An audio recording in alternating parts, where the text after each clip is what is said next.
जय शिवशंकर मित्रों। मैं आप सभी का हरीश पांडे आज आप मकर राशि वालों के लिए एक बहुत ही महत्वपूर्ण वीडियो लेकर के आया हूँ। ये वीडियो वाकई में महत्वपूर्ण है और ये वीडियो है सूर्य राशि परिवर्तन के संदर्भ में। लेकिन कहीं न कहीं इस सूर्य राशि परिवर्तन से शनि की साढ़े साती का तीसरा चरण भी जुड़ा हुआ है मित्रों। तो आपको आपके कई महत्वपूर्ण प्रश्नों के जवाब मिल सकते हैं, इसीलिए इस वीडियो में आप सभी बने रहिएगा। वीडियो शुरू करने से पहले एक आवश्यक सूचना कि यदि आप मेरे माध्यम से अपनी समस्याओं का समाधान चाहते हैं, अपनी कुंडली दिखवाना चाहते हैं, तो आप मेरे व्हाट्सएप नंबर पर मैसेज करें। मेरा व्हाट्सएप नंबर है 8540096730। ये नंबर मैं डिस्क्रिप्शन बॉक्स में भी दे दूंगा। डायरेक्ट कॉल ना करें, मैसेज करें मित्रों। अब चलिए विषय की करते हैं शुरुआत। देखिए मित्रों, सबसे पहले तो मैं आपको ये बता दूं, बहुत से लोग नए वीडियो बहुत से मेरी वीडियो देखने वालों में नए लोग भी शामिल होते हैं, तो उनके लिए ये जानकारी काम आएगी कि सूर्य जो हैं ग्रहों में राजा हैं। यही कारण है कि सूर्य का हर राशि परिवर्तन अपना एक अलग महत्व रखता है। जिसकी कुंडली में सूर्य मजबूत होता है, उसका बाकी के कोई भी पाप ग्रह राहु केतु शनि नहीं बिगाड़ पाते हैं। सूर्य अगर आपकी कुंडली में अच्छा है तो जीवन में आपको मान सम्मान मिलेगा, सरकारी नौकरी, सरकारी सुख मिलेगा, राजकीय सम्मान मिलेगा, पिता से आपके संबंध अच्छे रहेंगे, आपकी हड्डियां और आंखें मजबूत रहेंगी, आपके चेहरे पर एक तेज और प्रकाश रहेगा। लेकिन वहीं अगर सूर्य आपकी कुंडली में गड़बड़ हुआ, खराब हुआ, तो ऐसी स्थिति में आप मान सम्मान के लिए तरस जाएंगे और पिता से भी आपके संबंध अच्छे नहीं रहेंगे और सरकारी नौकरी आपको मिल नहीं पाएगी और आपकी शिक्षा अधूरी रहेगी। तो मित्रों, सूर्य का हमारे जीवन में बड़ा महत्व है। अब आता हूं सबसे मेन पॉइंट पर, जिसका आप इंतजार कर रहे हैं काफी देर से। अब देखिए, 15 मई को सूर्य वृषभ राशि में प्रवेश कर रहे हैं। प्रातः काल ही वृषभ राशि सूर्य की शत्रु राशि कही गई है। अब आप ये सोचकर घबरा रहे होंगे कि सूर्य अपनी शत्रु राशि में जा रहे हैं तो काफी परेशानी उठानी पड़ेगी, लेकिन ऐसा कुछ भी नहीं है। सूर्य 15 मई को वृषभ राशि में प्रवेश करेंगे और 15 जून 2023 तक वृषभ राशि में ही बने रहेंगे। अब आपका ये जो सोचना है कि सूर्य शत्रु राशि में जा रहे हैं, दिक्कतें होंगी, पहले मैं इसका समाधान करता हूँ। देखिए मित्रों, अभी आप पर चल रही है शनि की साढ़े साती, और वो भी साढ़े साती की आखिरी ढैया, मतलब साढ़े साती का तीसरा चरण। अभी सूर्य कहाँ है? फिलहाल वर्तमान में अपनी उच्च की राशि मेष में है। लेकिन क्या कंडीशन है सूर्य की, जरा ये तो देखिए। सूर्य राहु के साथ ग्रहण दोष बना रहे हैं, सबसे पहला कंडीशन नेगेटिव। दूसरा क्या है कि सूर्य पर और राहु पर शनि की तीसरी दृष्टि आ रही है। शनि सूर्य के प्रबल शत्रु, राहु के तो फिर भी मित्र हैं, लेकिन सूर्य के प्रबल शत्रु हैं, यानी कि शत्रु की तीसरी दृष्टि सूर्य पर जो है कि पड़ रही है। तो ये ग्रहण दोष और दृष्टि दोष, इन दोनों कारणों से पिछला 1 महीना आपका बहुत कष्ट में निकला होगा। खास तौर पर विवाद और आर्थिक कष्ट, और तीसरा अत्यधिक खर्चा।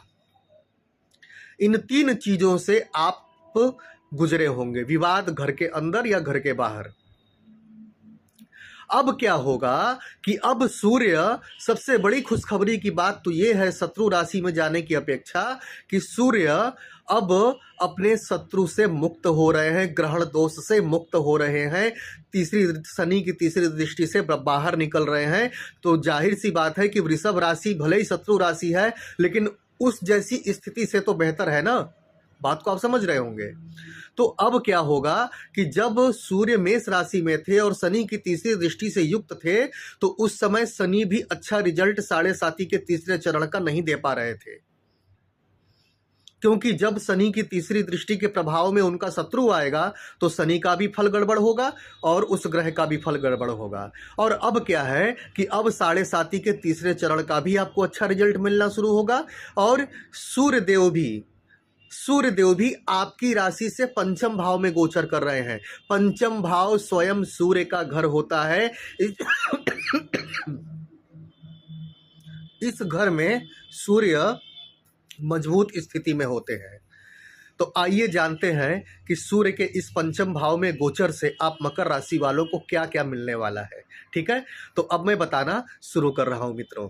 देखिए, आपके जीवन में चल रहा जो कोर्ट केस मुकदमा है वो समाप्त होगा, जिससे कि आप काफ़ी दिनों से परेशान थे, हैरान थे कि ये कोर्ट केस कब तक चलेगा, क्या होगा।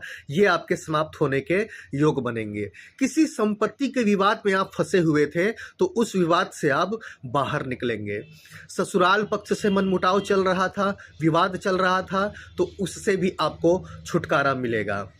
आपकी नौकरी में चल रही कानूनी अड़चन जो इतने दिनों से चल रही थी वो समाप्त होगी और आप इस अड़चन से मुक्त हो जाएंगे।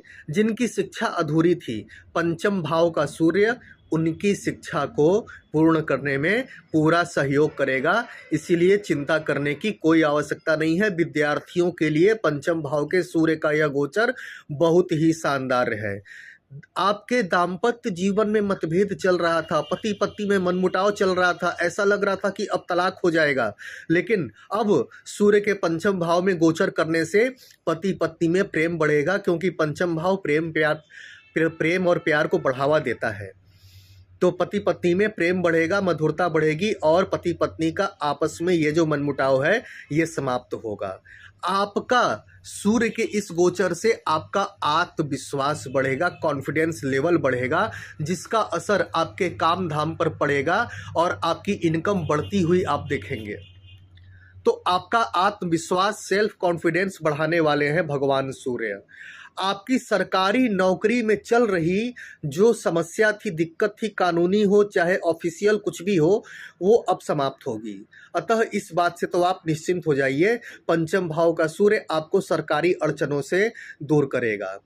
माता से अब तक मान लीजिए आपकी अनुबंध थी या माता से आपको सुख नहीं मिल पा रहा था, तो अब आपको माता से सुखों की प्राप्ति होगी, माता से आपको प्रेम प्राप्त होगा।